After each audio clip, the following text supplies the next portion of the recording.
Audio video is clear. Start हो गया। ठीक। हाँ जी। नमस्कार।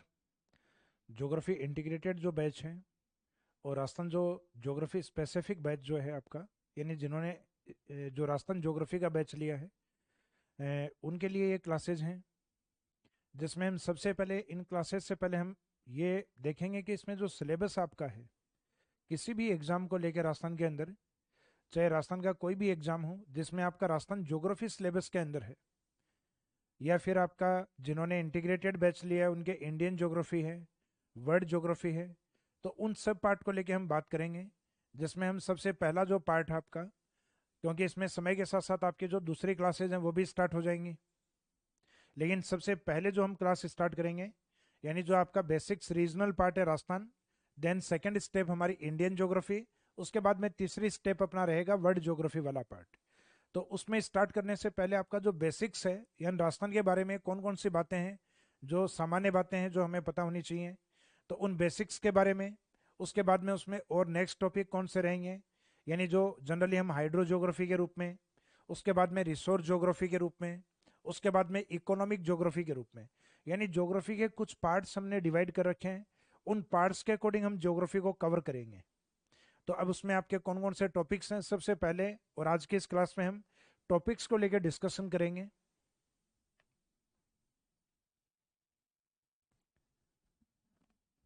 ऑनलाइन स्टूडेंट अंकिता की सर वॉइस रिपीट हो रही है, तो एक बार वापस आप रीस्टार्ट करो, क्योंकि कई बार क्या होता है ऐप में वॉइस प्रॉब्लम आ जाती है, तो उसमें रीस्टार्ट करने पे वापस ठीक हो जाता है।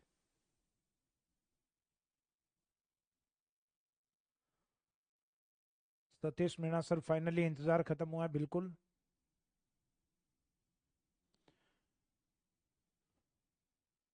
जीत प्रताप सिंह गुड आफ्टरनून, आप सबको गुड आफ्टरनून। तो आज के सेशन के हम, या आज के इस क्लास की हम शुरुआत करते हैं। तो आपका जो ज्योग्राफी वाला जो पार्ट है, यानी जो सिलेबस के तौर पे हम देख रहे हैं, तो इस सिलेबस वाले पार्ट में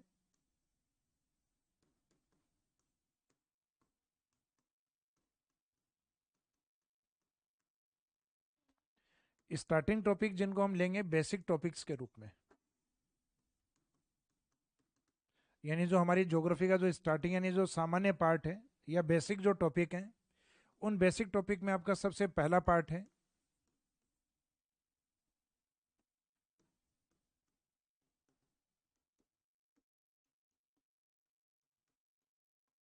राजस्थान का गठन,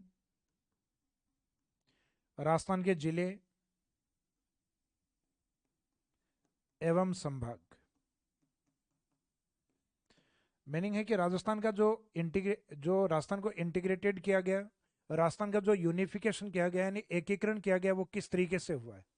हालांकि एकीकरण पार्ट आपके प्रॉपर जो है वो आपके राजस्थान हिस्ट्री वाला पार्ट, राजस्थान पॉलिटी का पार्ट है, उसमें आता है।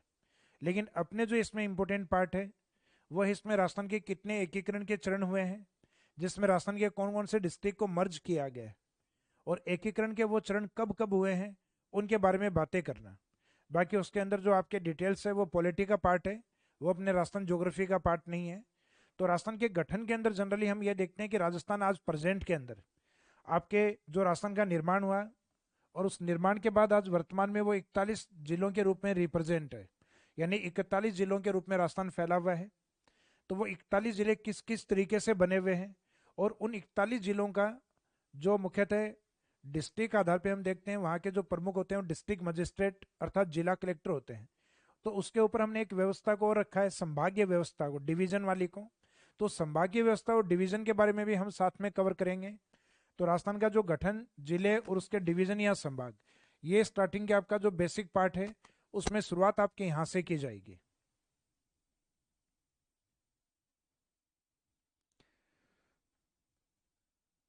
ऑनलाइन स्टूडेंट के कुछ क्वेश्चंस हैं, देखो आपके जो जो भी क्वेरीज हों, आप इसमें बहुत ज़्यादा कोई इंपॉर्टेंट हो तब अपने को क्वेश्चन पूछना है, बहुत ज़्यादा इंपॉर्टेंट नहीं हो तो नहीं पूछना है।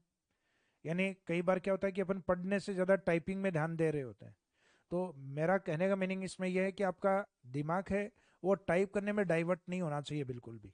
हाँ, आपके लिए कोई इंपॉर्टेंट चीज़ है और आप उसके जैसे कि क्लासेज में आवाज़ साफ नहीं आ रही हो या फिर कोई नोट्स डाउनलोड नहीं हो रहे हो, इनको लेके अगर कोई समस्या हो तो आप बिल्कुल कमेंट कर भी सकते हो।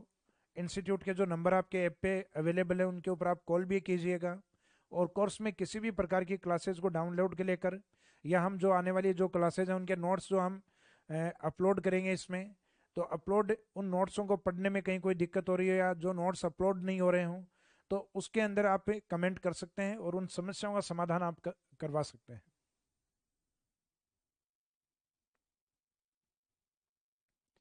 तो ऑनलाइन स्टूडेंट में कि सर जब तक बुक नहीं आती हमारे पास, तो बुक अगर आपने ऑर्डर कर रखी है तो शायद हो सकता है 5 या हो सकता है 6 तारीख को आपको मिल जाएगी। तब तक नोट्स अपलोड कर दीजिए बिल्कुल। नोट्स जो जिन स्टूडेंट्स के पास ऐप का अगर कोई भी कोर्स है और राजस्थान ज्योग्राफी उस कोर्स का पार्ट है, तो उनके वैसे भी जो नोट्स हैं वो आपके अपलोड किए जाएंगे उसमें। उन नोट्स को कंटिन्यूस आप स्टडी कर सकते हो। जो बुक वाले नोट्स हैं वो नोट्स आपके इन क्लासेज में कंप्लीट होने हैं। तो अपने जो बेसिक वाले चैप्टर हैं जिसमें हम बात कर रहे थे, एक तो राजस्थान का गठन और इसके जिले, देन उसके बाद में सेकंड टॉपिक है राजस्थान का निर्माण, फॉर्मेशन ऑफ राजस्थान, राजस्थान के निर्माण के साथ इसकी स्थिति एवं विस्तार,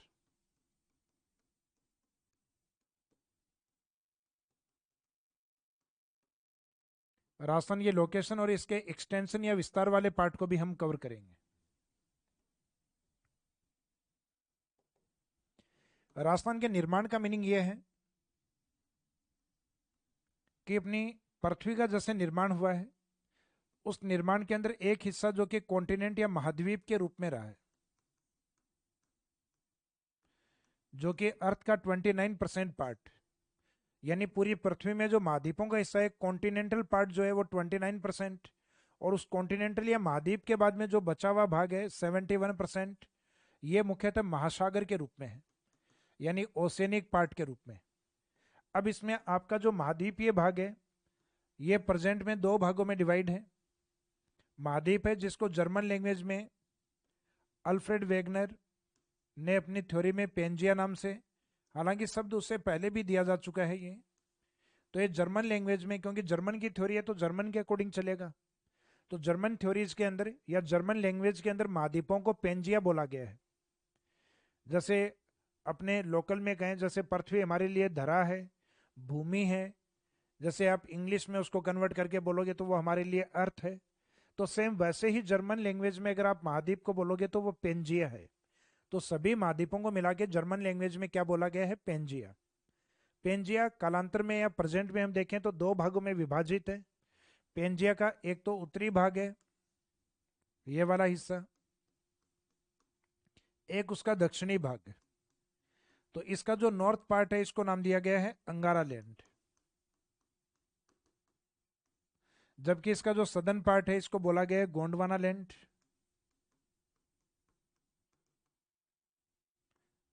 और अंगारा लैंड और गोंडवाना लैंड के बीच का जो भाग है इसको नाम दिया जाता है टेथिस सी, टेथिस सागर।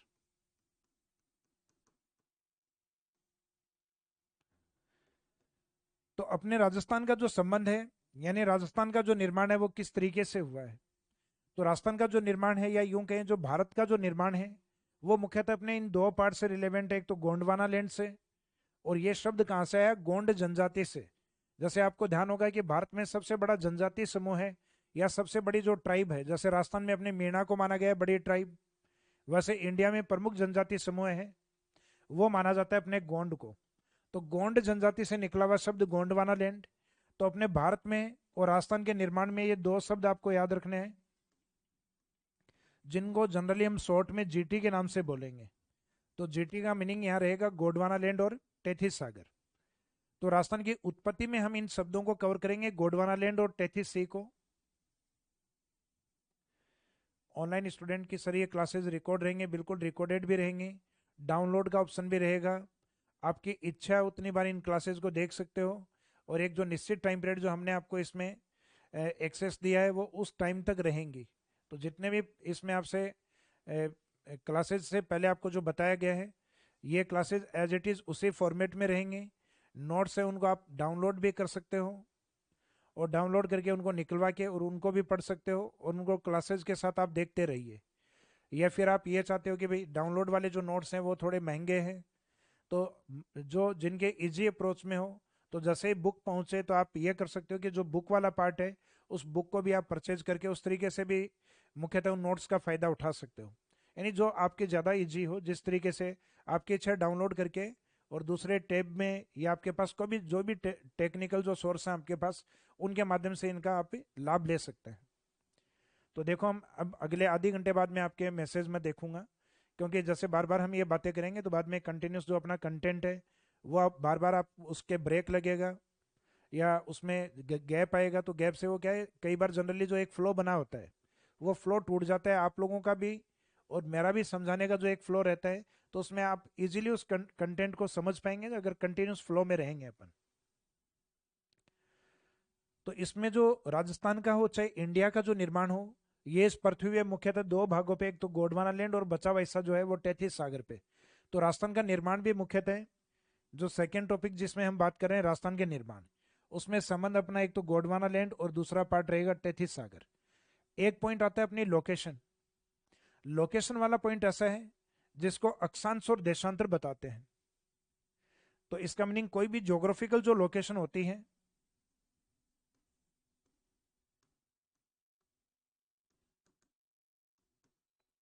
भौगोलिक जो स्थिति होती है दो चीजों पे डिपेंड करती है, एक तो अक्षांश या लेटीट्यूड्स के अकॉर्डिंग। लेटीट्यूड में जो मेन लेटीट्यूड लाइन है 0 डिग्री या इक्वेटर लाइन, वो पृथ्वी को दो भागों में डिसाइड करती है, नॉर्थ और साउथ। तो इसका मीनिंग जब भी अक्षांशों की बात होगी तो अक्षांश मुख्यतः दो डायरेक्शन के लिए यूज होते हैं, एक तो नॉर्थ के लिए और एक साउथ के लिए। जैसे फॉर एग्जाम्पल ये अपना राजस्थान है जो काइट शेप या पतंगाकार आकृति में है। अब इसके नॉर्थ और साउथ को अगर देखना हो तो इसका मीनिंग है कि उसमें हम बेस किसको मानेंगे, अक्षांश को। जबकि दूसरा पॉइंट आता है इसमें आपके देशांतर।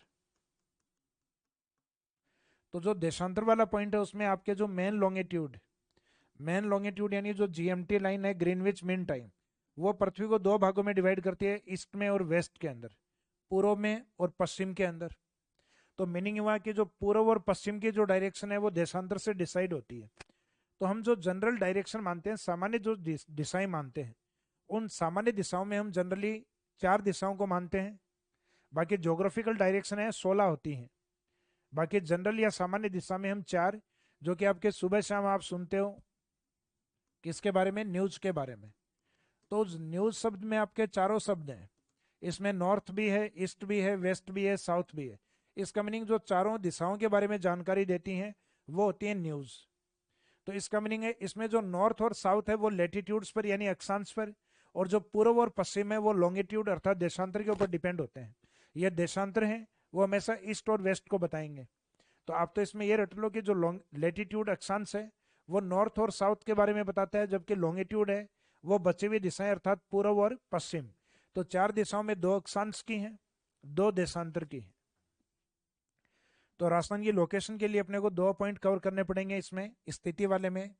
एक तो राजस्थान की अक्षांशीय स्थिति, लेटिट्यूडनल लोकेशन, और दूसरी स्थिति इसमें रहेगी आपके लॉन्गिट्यूडनल अर्थात देशांतरीय स्थिति। इसके बाद में नेक्स्ट पार्ट रहेगा इस चैप्टर में विस्तार वाला पार्ट।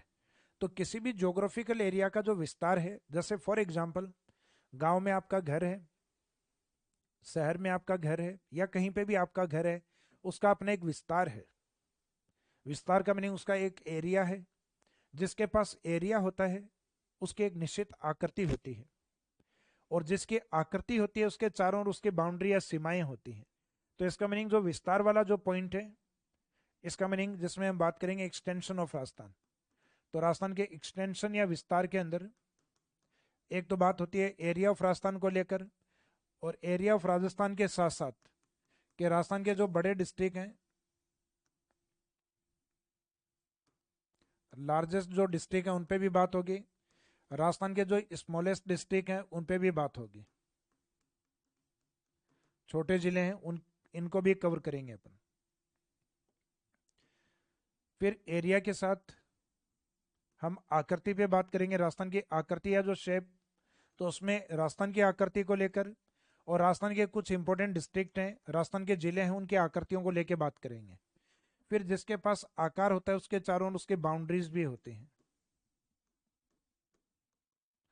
उनके बाउंड्रीज या उसके सीमाएं होती हैं।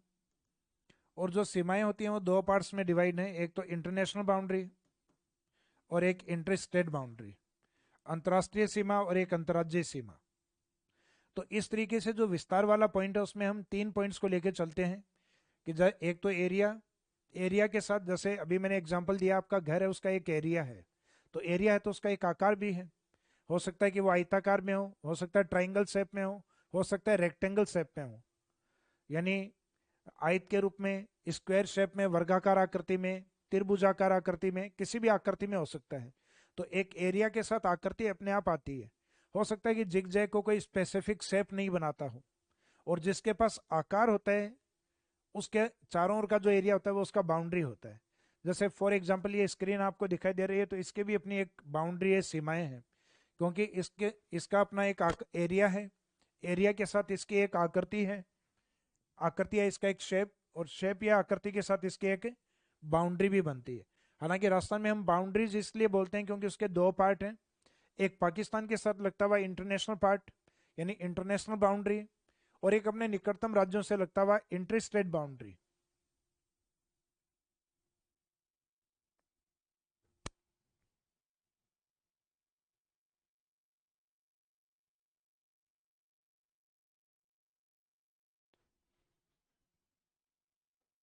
तो आपके जो इंपॉर्टेंट कंटेंट होंगे वो बीच बीच में मैं लेता रहूंगा। तो जो अपना जो नेक्स्ट पॉइंट है, यानी जो नेक्स्ट टॉपिक जो था राजस्थान के निर्माण को लेकर, यानी जिसमें हम गोंडवाना लैंड और तैतीस सागर की बात करेंगे, साथ में इसके स्थिति, अक्षांश, देशांतर, विस्तार वाले पॉइंट में एरिया, उसके आकृति और उसकी सीमा या बाउंड्रीज के बारे में। अब इसके बाद में जो नेक्स्ट टॉपिक आता है अपना, राजस्थान के निर्माण के बाद कोई भी ज्योग्राफिकल एरिया जब बन जाता है उसकी एक अपनी लोकेशन होती है, तो उसके लोकेशन के अंदर होते हैं उसके फिजिकल पार्ट। फॉर एग्जाम्पल जैसे आपका जन्म हुआ, मेरा जन्म हुआ, तो अपनी एक लोकेशन बनी है, यानी अपना एक गांव है, अपना एक घर है, तो उसके साथ साथ अपने फिजिकल पार्ट्स भी हैं। फिजिकल पार्ट यानी अपने बॉडी के पार्ट है, हाथ है, पाँव है, शरीर का धड़ है। तो राजस्थान जब बना है और उसकी अपनी एक लोकेशन है, तो उसके अपने फिजिकल पार्ट क्या क्या हैं। तो राजस्थान के जो फिजिकल पार्ट हैं, जो जनरली हम रिलीफ फीचर, उच्चावच और जलवायु के आधार पर जिनको हम डिवाइड करते हैं, तो वो उसके स्पेसिफिक पार्ट यानी जो भौतिक प्रदेश के रूप में या फिजिकल डिवीजन के रूप में है। तो भौतिक प्रदेश में सबसे अधिक हाइट वाला जो फिजिकल डिवीजन है वो तो है अपने पर्वत, और वो राजस्थान में हम किसको मानते हैं, अरावली को। तो वो अरावली माउंटेन, अरावली माउंटेन से जस्ट नीचे की जो तरफ है उसको हम मानते हैं हाड़ौती। तो वो हाड़ौती प्लेट्यू या हाड़ौती पठार के रूप में, और हाड़ौती पठार से जो नीचे की तरफ है वो आता है अपना ईस्टर्न प्लेन या पूर्वी मैदान के अंदर। तो उच्चावच के अकॉर्डिंग तो ये तीन फिजिकल डिवीजन है अपने रिलीफ फीचर के अकॉर्डिंग। और मैदान की तरह अपने एक शुष्क मैदान है राजस्थान के पश्चिम में, हालांकि उच्चावच में वो मैदान का हिस्सा ही है, लेकिन जलवायु आधार पे वो डेजर्ट है, क्योंकि जिस ज्योग्राफिकल एरिया में 25 सेंटीमीटर से कम वर्षा हो तो उसको जनरली हम किसके रूप में कंसिडर करते हैं, डेजर्ट के रूप में। तो राजस्थान का पश्चिमी जो मरुस्थलीय भाग है या जो शुष्क मैदान है, वहां वर्षा की कमी के कारण, और वर्षा किसका पार्ट होता है, क्लाइमेट या जलवायु का, वर्षा की कमी के कारण मुख्यतः उसको हम डेजर्ट में कंसिडर करते हैं। तो राजस्थान के अंदर जो मरुस्थल है वो उच्चावच के आधार पे तो मैदान का हिस्सा ही है, लेकिन वो जलवायु आधार पे एक अलग फिजिकल डिवीजन माना गया है। तो ये ध्यान रखना कि राजस्थान में फिजिकल डिवीजन कितने हैं, तो आंसर रहेगा 4। रिलीफ फीचर या उच्चावच में कितने माने गए हैं, तो उच्चावच में एक तो पर्वत होते हैं, पर्वतों से नीचे पठार होते हैं, प्लेट्यूज होते हैं, प्लेट्यू से नीचे प्लेन या मैदान होते हैं। तो पर्वत, पठार, मैदान, और फिर जो डेजर्ट वाला जो प्लेन एरिया है वो क्लाइमेट बेस पे डेजर्ट होता है। तो इसका मीनिंग है कि फिजिकल डिवीजन को डिवाइड करने के दो आधार हैं, एक तो उच्चावच और एक जलवायु। तो इन दो फैक्टर के आधार पे कितने भागों में बांटा गया है, 4 भाग। तो ये दोनों फैक्ट आपको याद रखने हैं कि राजस्थान का जो डेजर्ट है वो रिलीफ फीचर अर्थात उच्चावच के आधार पर, और एक जलवायुवीय आधार पर मुख्यतः 4 भागों में बटा हुआ है। तो इन 4 भागों के बारे में हम जो डिटेल से कवर करेंगे जब फिजिकल डिवीजन वाला पार्ट जब हम पढ़ेंगे उसके अंदर।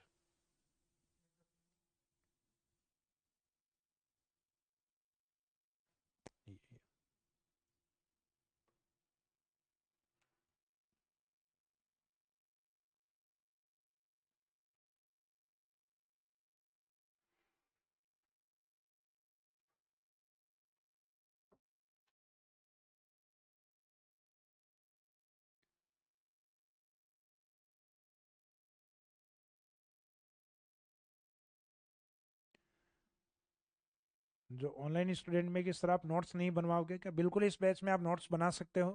अभी अपन सिर्फ सिलेबस के बारे में बातें कर रहे हैं, तो सिलेबस के बारे में आप साथ साथ लिख भी सकते हो। ये वाले जो टॉपिक्स हैं आपके, तो इसका टाइम भी आपको दिया जाएगा। जैसे राशन के जो बेसिक टॉपिक्स हैं स्टार्टिंग वाले, तो इन टॉपिक के बारे में साथ साथ आप लिखना चाहो तो लिख भी सकते हो।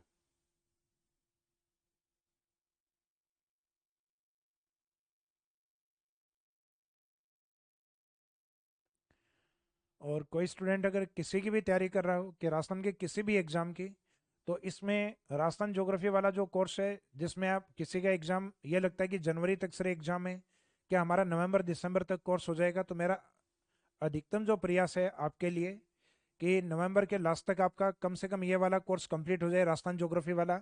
और उसके बाद में हम इंडियन ज्योग्राफी वाला जो पार्ट है उसको हम स्टार्ट कर दें।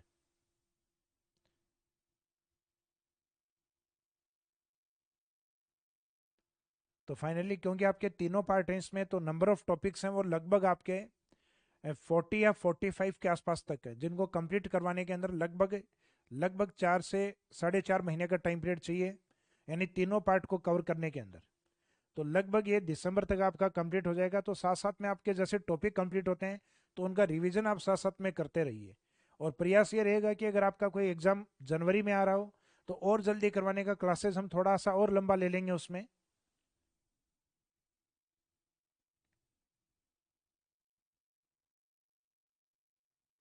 तो जिन स्टूडेंट का जनवरी के जैसे आपके मैसेज आ रहे हैं कि सर जनवरी में क्लास है, तो बेफिक्र रहिए, हो जाएगा आपका कंप्लीट। तो राजस्थान के फिजिकल डिवीजन, और जो फिजिकल डिवीजन होते हैं अपने जो 4 भौतिक प्रदेश हैं, उनकी अपनी सबकी एक अपनी क्लाइमेट होती है। जैसे फॉर एग्जांपल अपना शरीर है, उसके भी फिजिकल पार्ट है, उसका भी एक क्लाइमेट, उसकी भी अपनी एक जलवायु, यानी अपनी बॉडी का एक टेम्परेचर होता है। तो राजस्थान का भी अपना एक ऐसा टेम्परेचर है जो सीजन के अकॉर्डिंग चेंज होता है। गर्मियों में अलग है, वर्षा ऋतु में अलग है, शरद में अलग है, शीत ऋतु में अलग है। तो जो फिजिकल डिवीजन कवर करेंगे उसके साथ अपना जो नेक्स्ट टॉपिक कवर होगा वो रहेगा climate, climate of Rajasthan, Rajasthan की जलवायु को लेकर। तो ये स्टार्टिंग के जो 4 टॉपिक हैं, जिनको आपको एक तो रिवीजन इस तरीके से करना है कि इस टॉपिक में सबसे पहले एक तो राजस्थान का गठन एंड राजस्थान बना किस तरीके से है, उसके जिले और डिवीजन कौन से हैं। फिर नेक्स्ट राजस्थान की जो उत्पत्ति या निर्माण हुआ है वो कैसे हुआ है, फिर उसके लोकेशन और उसका विस्तार। तो ये 3 टॉपिक एक साथ हैं। उसका निर्माण, निर्माण होने के बाद में उसकी स्थिति और उसका एक्सटेंशन या विस्तार वाला पार्ट, यानी उसका एरिया, आकृति और सीमाएं। राजस्थान बनने के बाद उसके अंदर उसके फिजिकल डिवीजन कौन से हैं, और फिजिकल डिवीजन के बाद उसके क्लाइमेट या जलवायु कैसी है। यानी लगभग ये 4 टॉपिक आपके बेसिक ज्योग्राफी वाले पार्ट में रहेंगे। और क्लाइमेट के अंदर, जलवायु के अंदर अपने एक ऋतु आती है वर्षा ऋतु। वर्षा ऋतु आने के बाद अपने ड्रेनेज सिस्टम यानी जो नदियां हैं वो एक्टिव होती हैं। और नदियों के एक्टिव होने के साथ अपने नदियां, जो ड्रेनेज सिस्टम होता है उसके ऊपर लेक्स बनना, डैम प्रोजेक्ट बनना, इरिगेशन प्रोजेक्ट का बनना, ड्रिंकिंग वाटर प्रोजेक्ट का बनना। तो वो वाला जो टॉपिक है वो भी कहीं ना कहीं अपवाह तंत्र से जुड़ा हुआ रहता है, सिंचाई परियोजना वाला टॉपिक। तो अपना अपवाह तंत्र, उसके ऊपर डिपेंड है लेक्स या झील, उसके ऊपर डिपेंड है सिंचाई परियोजना। और पानी वाले चैप्टर में जनरली हम देखते हैं कि आजकल लगभग सभी एग्जाम्स के अंदर, वो चाहे आपके राजस्थान के अंदर ग्रेड वाले एग्जाम ले लीजिए या चाहे सबसे ऊपर का एग्जाम हम देखें आरएस का एग्जाम, इन सब में एक कॉमन टॉपिक आ गया है जल संरक्षण की तकनीक, वाटर कंजर्वेशन टेक्निक्स के बारे में। तो उन वाटर कंजर्वेशन टेक्निक्स को भी हम साथ में कवर करेंगे।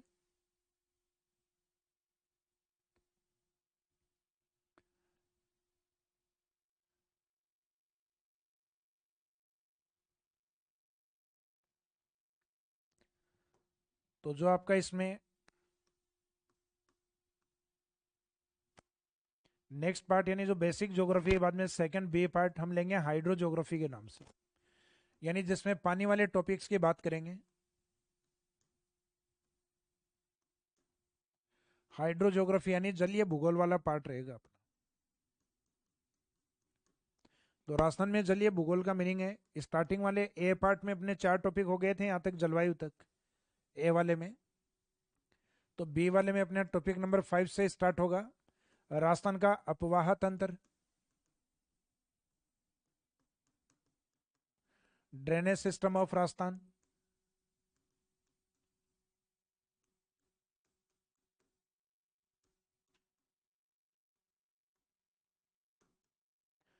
Drainage system of Rajasthan.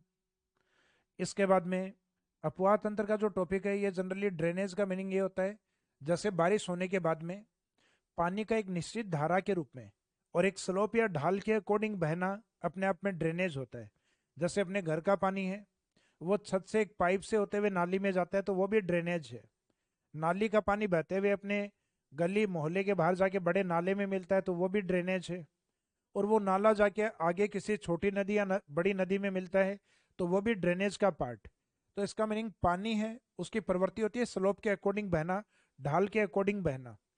तो एक जल धारा का एक स्लोप या ढाल के अकॉर्डिंग और एक निश्चित मार्ग से बहना अपवाह तंत्र या नदी कहलाता है। तो टॉपिक आपका दो नाम से हो सकता है, या तो रिवर्स ऑफ राजस्थान के नाम से या ड्रेनेज सिस्टम ऑफ राजस्थान के नाम से। तो ये राजस्थान का जो अपवाह तंत्र है, इसी का ही दूसरा नाम है राजस्थान की नदियां, यानी ये रिवर्स वाले टॉपिक के नाम में भी लिखा हुआ हो सकता है।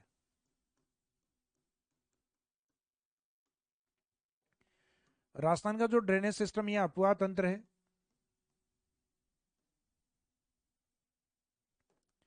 इसके ऊपर डिपेंड करता है लेक्स ऑफ राजस्थान, राजस्थान की झीलें।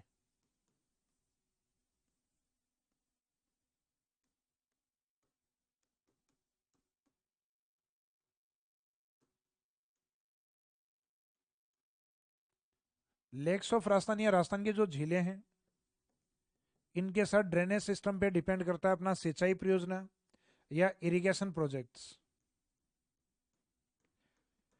सिंचाई परियोजना में जैसे कोई डैम बनाया गया है, कोई बैराज बनाया गया है, बैराज से कोई नहर निकाली गई है, हो सकता है कोई तालाब के रूप में डेवलप किया हो, या कोई झील बनाई गई हो।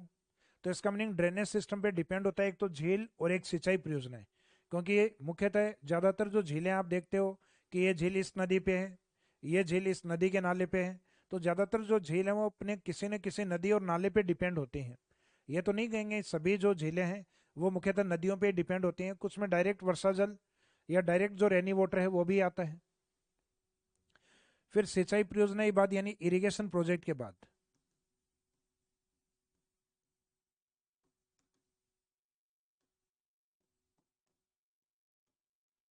लास्ट टॉपिक इसमें हम पढ़ते हैं जल संरक्षण की तकनीक, water conservation technique.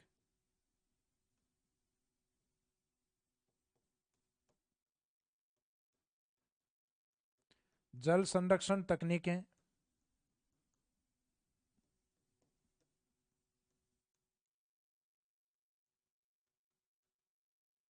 Water conservation technique. तो वाटर कंजर्वेशन टेक्निक का जो एग्जाम्पल है वो दो तरीके से होते हैं, यानी पानी को हम कैसे बचा सकते हैं कि इसके दो तरीके के उदाहरण है। एक तो परंपरागत वाले, यानी इस प्रकार की टेक्निक्स जो हम लंबे टाइम से यूज कर रहे हैं।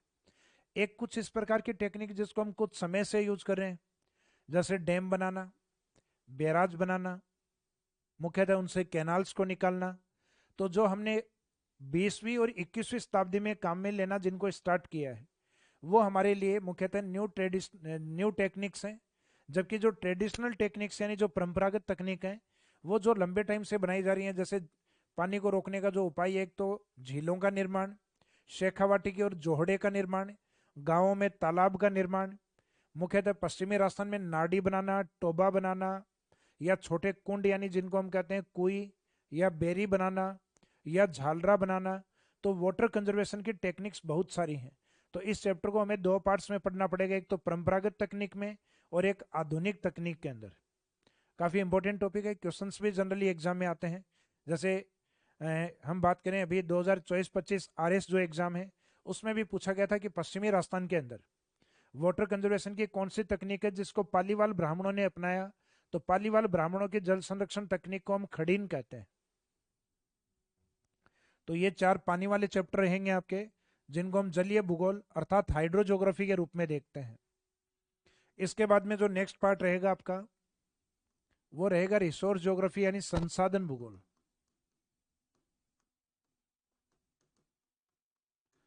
तो संसाधन भूगोल वाले जो चैप्टर हैं,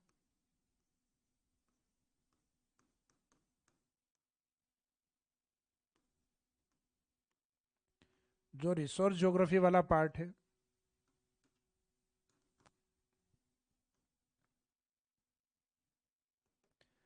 उस रिसोर्स ज्योग्राफी के अंदर जनरली आप ये मानिएगा कि आप धरातल पे खड़े हैं। धरातल पे आप खड़े हैं तो आपके पाँव के नीचे सबसे इंपॉर्टेंट रिसोर्स क्या है? जैसे आप जमीन पे खड़े हैं तो जमीन के ऊपर की तरफ आपके पाँव के नीचे जो है वो क्या है? तो आपके माइंड में आएगा सर मिट्टी है, सॉइल है। तो यहाँ एक चैप्टर आपके आता है जो नेचुरल रिसोर्स है सॉइल। तो एक चैप्टर तो आपको रहेगा राजस्थान की सॉइल या मिट्टी को लेकर। फिर उस सॉइल या मिट्टी का निर्माण होता है पृथ्वी के आंतरिक भागों की चट्टानों से। और पृथ्वी के आंतरिक भागों की चट्टानें जो रॉक्स होती हैं, इन रॉक्स में मुख्यतः अपने मिनरल्स पाए जाते हैं। तो चट्टानों से रिलेवेंट अपना दूसरा टॉपिक आएगा खनिज।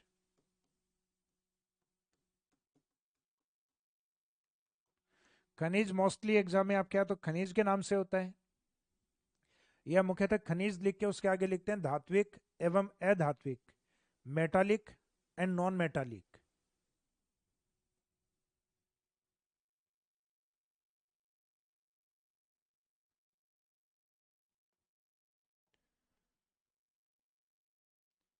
स्क्रीन पे कोई नंबर वगैरह चल रहा है क्या अपना?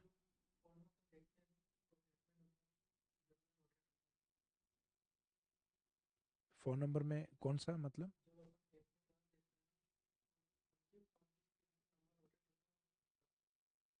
अच्छा, उनका खुद का नंबर। अच्छा, तो उसको बंद नहीं कर सकते अपन? अच्छा, जो नंबर आपका जो बार बार रोटेट हो रहा है स्क्रीन पे, उसको जो टेक्निकल टीम है हमारी उससे बंद करवा देंगे। आज तो वैसे भी सिलेबस को डिस्कस करेंगे अपन, क्या नहीं हम पढ़ने वाले जो अगले 2-3 महीने में अपना क्या सिलेबस चलेगा उसके बारे में डिस्कशन चलेगा। क्योंकि आज की फर्स्ट क्लास जो आपके सिलेबस को लेकर है, तो उस सिलेबस में आपका पार्ट क्या क्या है। तो अगर ऐसा कोई डिस्टर्बेंस हो भी रहा है तो मेरे को टेक्निकल नॉलेज मेरा भी इतना बढ़िया नहीं है, तो जो हमारी टीम है वो उसको ठीक कर लेगी। तो कमेंट कंटिन्यूस देख रहे हैं, अगर ऐसा कुछ है तो ये जो स्क्रीन वाले जो नंबर हैं इनको बंद करवा दिया जाएगा।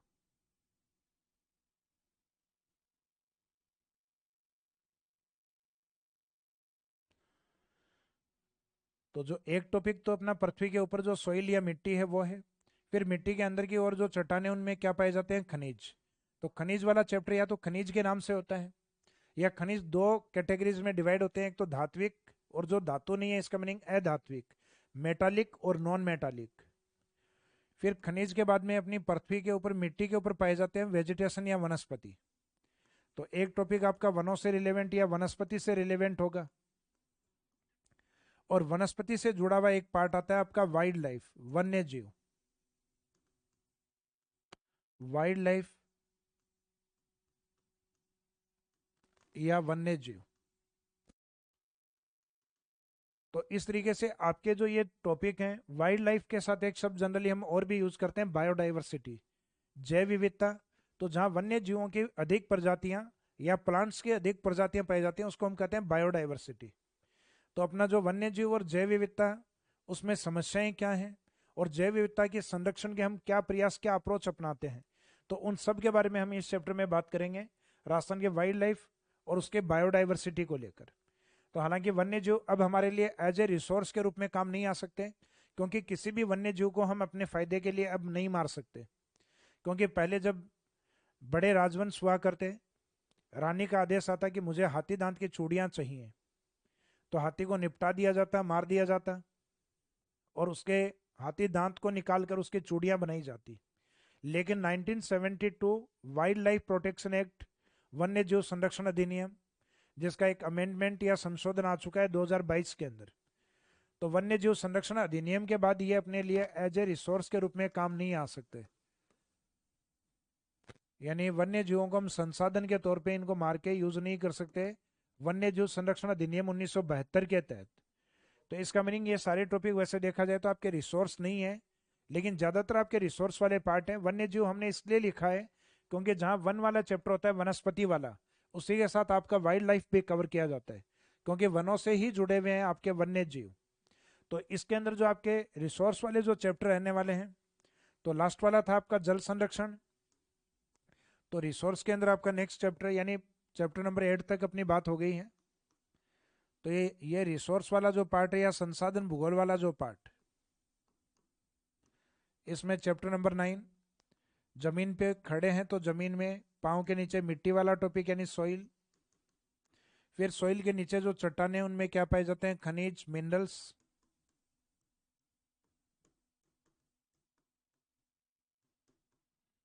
मिनरल से ही जुड़ा हुआ आपका पॉइंट है या टॉपिक है।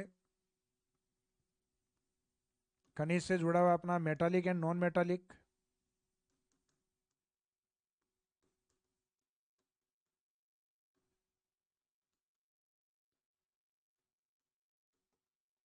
धात्विक एवं अधात्विक।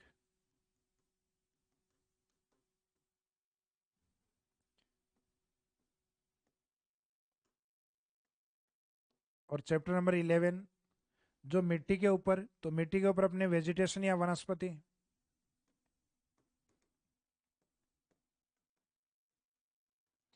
यानी वनों से रिलेवेंट टॉपिक है। और वनस्पति के अंदर अपने क्या मिलते हैं, वन्य जीव, वाइल्ड लाइफ एंड बायोडाइवर्सिटी।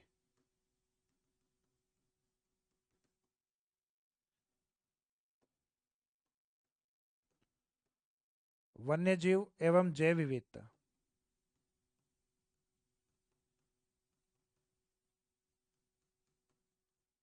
वन्य जीव एवं जैव विविधता, तो ये वाले टॉपिक हैं आपके एज ए रिसोर्स या संसाधनों के रूप में। अब ज्योग्राफी का इसके बाद जो पार्ट आता है वो आता है इकोनॉमी ज्योग्राफी, यानी जिसको हम कहते हैं आर्थिक भूगोल, जिसमें जनरली आपके डेटा, फैक्ट, स्कीम या योजनाएं, या जिसमें बात करें नीतियों की यानी पॉलिसीज की, जनरली वो ज़्यादा होता है। तो वो फैक्ट वाला पार्ट है जो हम लास्ट में कवर करते हैं। थोड़ा टफ भी रहता है, टफ इसलिए क्योंकि उसमें डेटाज के ऊपर बात ज़्यादा होती है। और डेटा आपको ध्यान है फैक्ट वाले होते हैं जिनको बार बार पढ़ते हो, बार बार भूल जाते हो। तो लगभग उसको 4 या 5 बार जब तक रिवीजन नहीं करोगे, वो बिल्कुल अपने रनिंग में या अपन कहते हैं कंठस्थ नहीं होते। तो इसका मीनिंग डेटा वाले पार्ट को आपको बार बार रिवीजन करना पड़ेगा।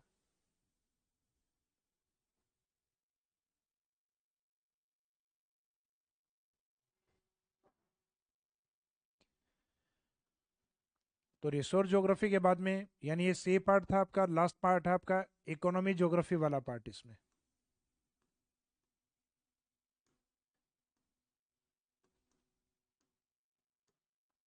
आर्थिक भूगोल। तो इकोनॉमी ज्योग्राफी या आर्थिक भूगोल वाला जो पार्ट है आपका, इसके अंदर अपने को अर्थव्यवस्था के बारे में गांव से यानी ग्रामीण क्षेत्र से सोचना है। फॉर एग्जाम्पल आप गांव में हैं तो आपकी अर्थव्यवस्था का आधार क्या होगा। तो सामान्य सी बात है, कोई भी व्यक्ति बता देगा कि गांव में कृषि या खेती होगी। दूसरा आपको कहा जाएगा अगर कृषि कम हो तो, जैसे अपने पश्चिमी राजस्थान में कम होती है, तो वहां पे पशुओं को अधिक पाला जाए। क्योंकि जब आपके एग्रीकल्चर प्रोडक्शन कम बैठता है तो इसका मीनिंग आप पशुओं को पाल सकते हो, क्योंकि पशुओं के लिए चारा दूसरी जगह से भी लाया जा सकता है।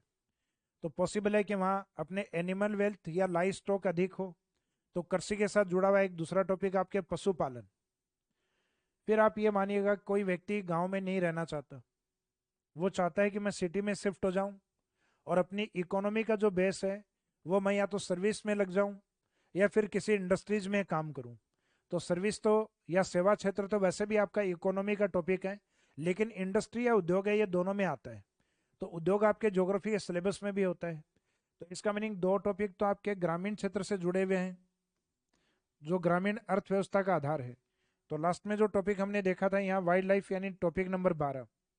उसके बाद में डी वाले पार्ट में इकोनॉमी ज्योग्राफी में टॉपिक नंबर 13 और टॉपिक नंबर 14 दोनों ग्रामीण क्षेत्र से जुड़े हुए हैं, एग्रीकल्चर और साथ में पशुपालन।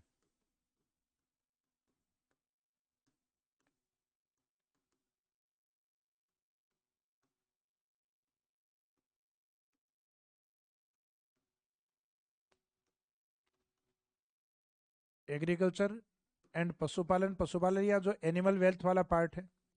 फिर आप ग्रामीण क्षेत्र से अगर शहरी क्षेत्र में शिफ्ट होते हैं,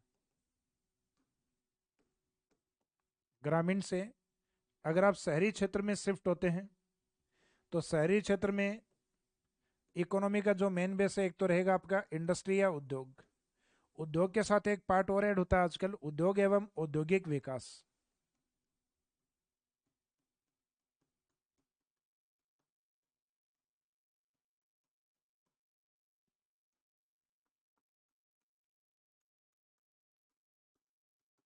इंडस्ट्रीज एंड इंडस्ट्रियल डेवलपमेंट।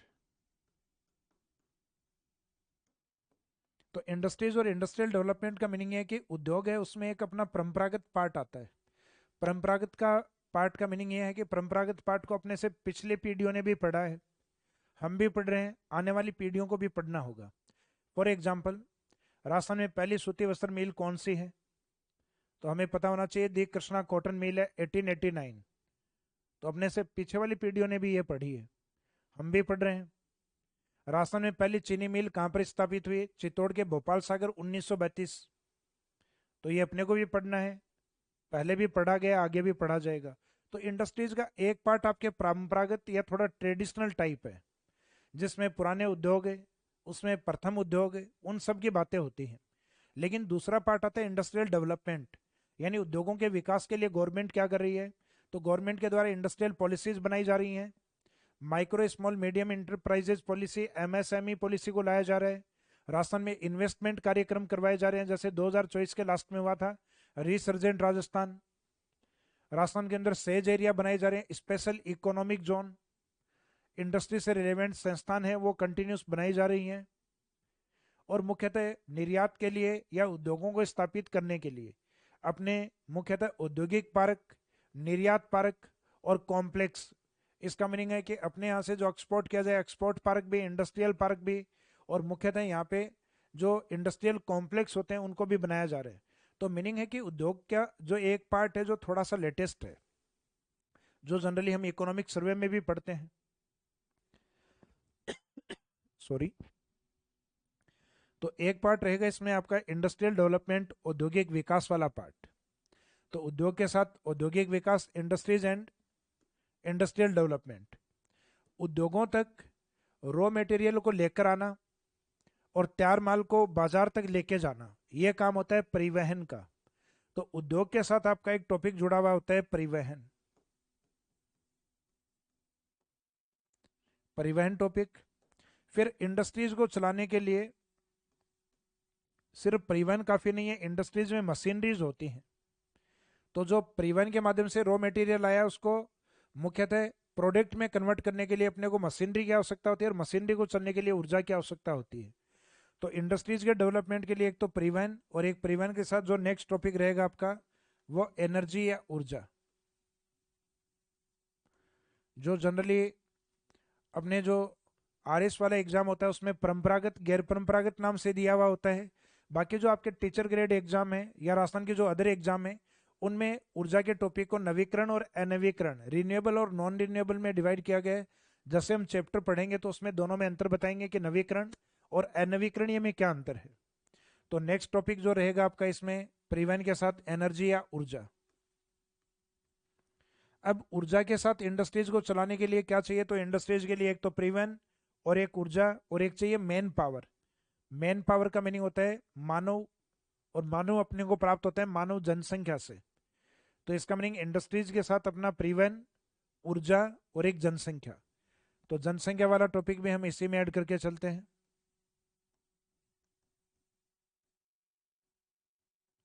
जनसंख्या या पॉपुलेशन वाला टॉपिक। और जनसंख्या जो एग्रीकल्चर में, पशुपालन में, इंडस्ट्रीज में, परिवहन या मुख्यतः ऊर्जा, विभिन्न कार्यों के माध्यम से जो इनकम प्राप्त करती है, उस इनकम का बाद में जनसंख्या क्या करती है? तो सामान्य सी बात है, पहली आवश्यकता होती है जनसंख्या की रोटी, कपड़ा, मकान, यानी जो अपनी बेसिक रिक्वायरमेंट है उनको पूरा करना। और उसके बाद में जनसंख्या क्या करेगी? तो उसके बाद के जो मुख्यतः जो टारगेट होते हैं वो, जैसे कि आपके पास अच्छा पैसा आ गया, रोटी, कपड़ा, मकान, उसके बाद गाड़ी वगैरह सारी सुविधाएं हो गई, उसके बाद में आप सोचते हो टूरिज्म या पर्यटन की। तो यहाँ जनसंख्या है वो इन सब सेक्टर में काम करने के बाद जो इनकम प्राप्त होगी, उनमें बेसिक रिक्वायरमेंट के बाद में वो किसके बारे में सोचेगी, पर्यटन या टूरिज्म के बारे में। तो एक टॉपिक आपके टूरिज्म या पर्यटन भी दिया हुआ रहता है। तो ये ज़्यादातर आपके जो इकोनॉमी वाले जो टॉपिक हैं वो ये हैं, जिसमें हम ग्रामीण क्षेत्र से शहर की तरफ सोचेंगे तो गांव में कृषि है, पशुपालन है, शहर में उद्योग हैं, उद्योगों को चलाने के लिए परिवहन, ऊर्जा और मैन पावर यानी जनसंख्या है। और साथ में जनसंख्या जो इनकम प्राप्त करेगी उससे वो क्या करके आएगी, टूरिज्म या पर्यटन। तो पर्यटन भी आपके सिलेबस का एक पार्ट है। उसके बाद में कुछ जो आपके अदर टॉपिक्स दिए हुए हैं, यानी कुछ अन्य टॉपिक आपके सिलेबस में ऐड हैं।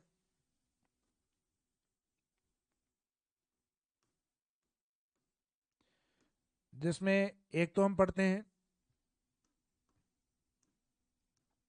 सूखा, अकाल एवं मरुस्थलीकरण।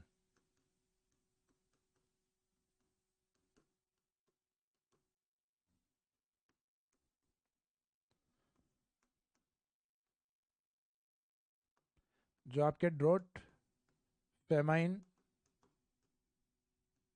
And desertification.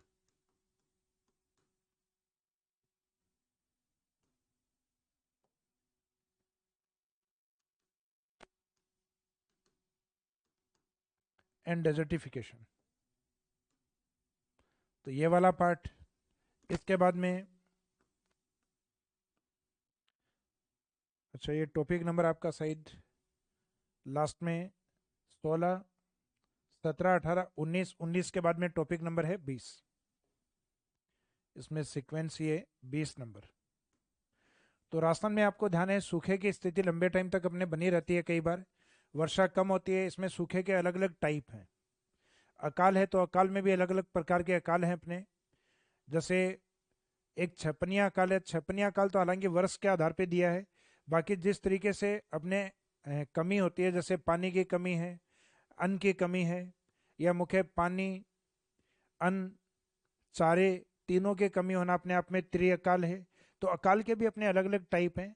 तो इसमें एक तो अपना जो ड्रॉट या सूखा है, और एक जो फेमाइन या अकाल की जो स्थिति है वो आपके जनरली राजस्थान के अंदर एक जुड़ा हुआ पार्ट है, क्योंकि राजस्थान का अधिकांश हिस्सा सूखे से प्रभावित होता है। सूखे का मीनिंग हमारे यहाँ डेजर्ट कंडीशन काफ़ी ज़्यादा है। तो जब सूखे की स्थिति लंबे टाइम तक होती है तो उसको हम अकाल मानते हैं। और ये स्थितियां होने के कारण मुख्यतः उनका प्रभाव डेजर्टिफिकेशन के रूप में अपने को दृष्टिगत होता है, या मुख्यतः वो डेजर्टिफिकेशन के रूप में सामने आता है, मरुस्थलीकरण के रूप में। तो आपका ये भी इंपॉर्टेंट टॉपिक है इसमें, सूखा, अकाल और मरुस्थलीकरण। और उसके बाद में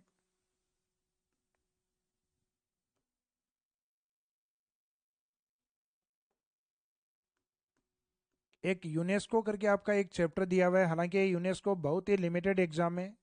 जैसे कि हम बात करें, जैसे आर जैसे एग्जाम में आता है, बाकी जो जनरल एग्जाम्स होती हैं राजस्थान के अंदर उनमें जनरली नहीं आता।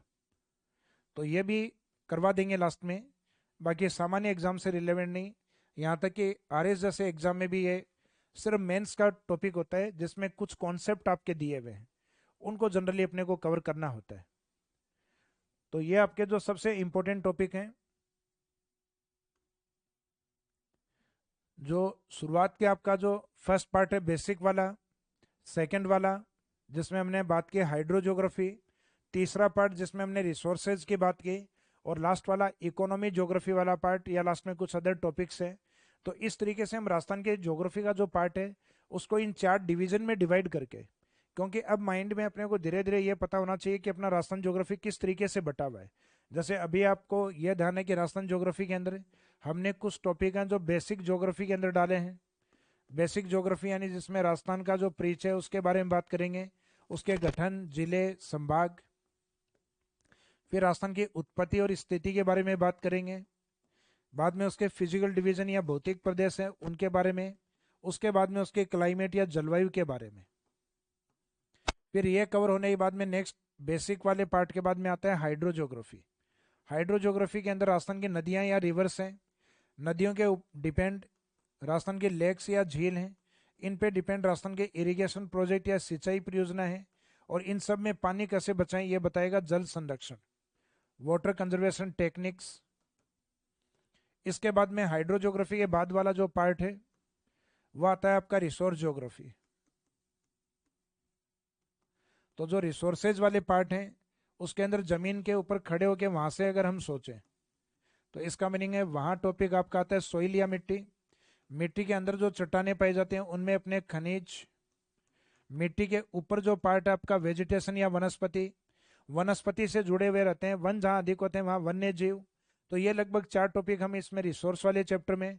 और लास्ट वाला जो पार्ट है आपका संसाधन भूगोल के बाद वाला, वो मुख्यतः इकोनॉमी ज्योग्राफी यानी जिसमें आर्थिक भूगोल की बात करते हैं। तो अर्थव्यवस्था की बात को हमने ग्रामीण क्षेत्र से स्टार्ट किया, जहाँ मुख्यतः कृषि, पशुपालन यानी एग्रीकल्चर और एनिमल वेल्थ। और पशुपालन के बाद में अगर हम बात करें तो शहरी क्षेत्रों में उद्योग, उनको चलाने के लिए मुख्यतः ऊर्जा, वहां तक माल को लाने ले जाने के लिए परिवहन, और उसके बाद में मैन पावर या जनसंख्या। और फिर जनसंख्या की आमदनी प्राप्त होने के बाद जनसंख्या टूरिज्म या पर्यटन। और लास्ट में कुछ टॉपिक आपके ज्योग्राफी में जो सूखा, अकाल, मरुस्थलीकरण, यानी जो दोनों तीनों टॉपिक एक साथ हैं। और लास्ट में एक टॉपिक आपका यूनेस्को से रिलेवेंट भी आता है। तो इन सब चैप्टर को हम कवर करेंगे। तो एक तो आपको ये फॉर्मेट याद होना चाहिए कि राजस्थान ज्योग्राफी हमारा किस किस तरीके से डिवाइड है, क्योंकि जब फॉर्मेट याद होगा तो धीरे धीरे आपको सब्जेक्ट है वो रिवीजन करने में, उसको याद करने में आपको थोड़ा सा इजी रहता है।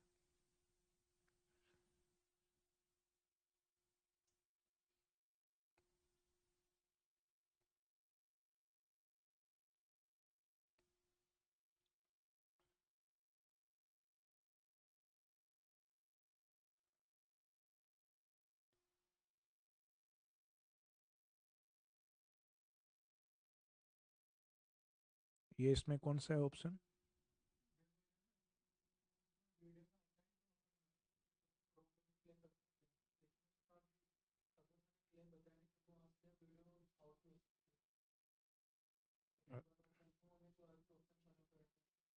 अच्छा, वेब वर्जन वाला अभी स्टार्ट नहीं कर सकते?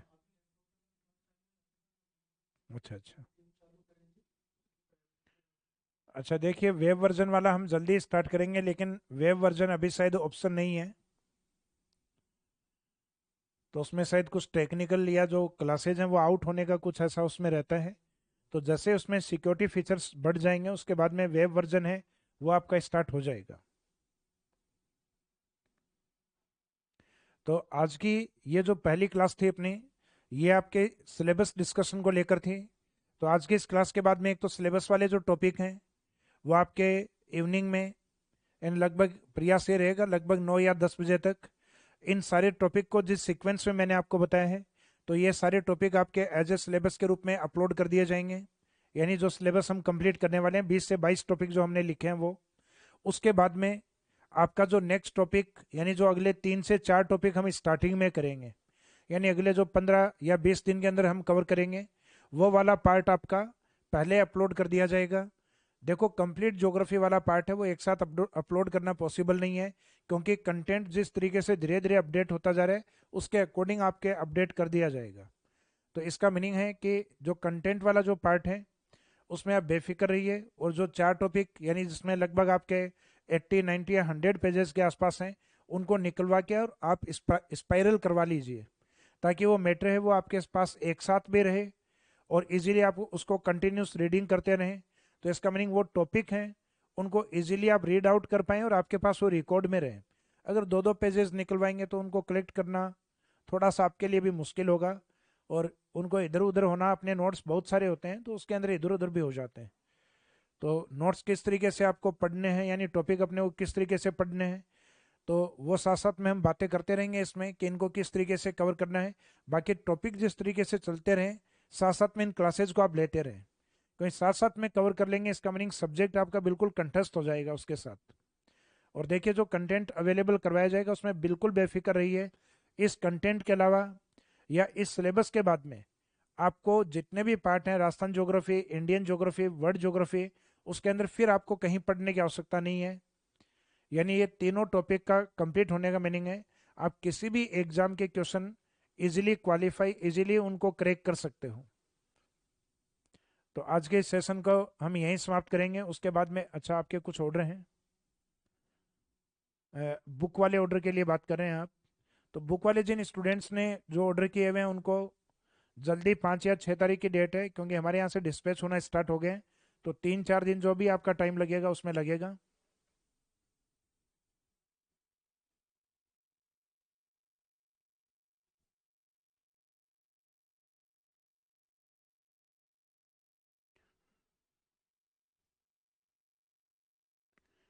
ट्रैकिंग आईडी वाला देखो धीरे धीरे वो जनरेट हो जाएगा, जैसे वो ट्रांसपोर्टेशन वाला या जिसमें जो भी जिस तरीके से टेक्निकल जो पार्ट होता है उसमें आने के तुरंत बाद में वो ट्रैकिंग सिस्टम स्टार्ट हो जाता है। बाकी मैं टेक्निकल टीम से बात करूंगा, क्योंकि ये ट्रैकिंग आईडी वगैरह है इसके बारे में शायद मेरे को अच्छा, वो डिस्प्ले जैसे ही स्टार्ट हो जाएगा आपका, यानी जैसे ही आपका ऑर्डर, आपका सीक्वेंस जैसे ही आएगा, तो उसमें जैसे ही आएगा तो वैसे जनरेट हो जाएगा। तो चलो आज के इस सेशन को या इस क्लास को हम यहीं विराम देते हैं। तो हम कल इसके बाद में कंटिन्यूस अपने टॉपिक फर्स्ट से स्टार्ट करेंगे। तो आज आपका सिलेबस डिस्कस वाला जो पार्ट था वो कंप्लीट होता है। Thank you.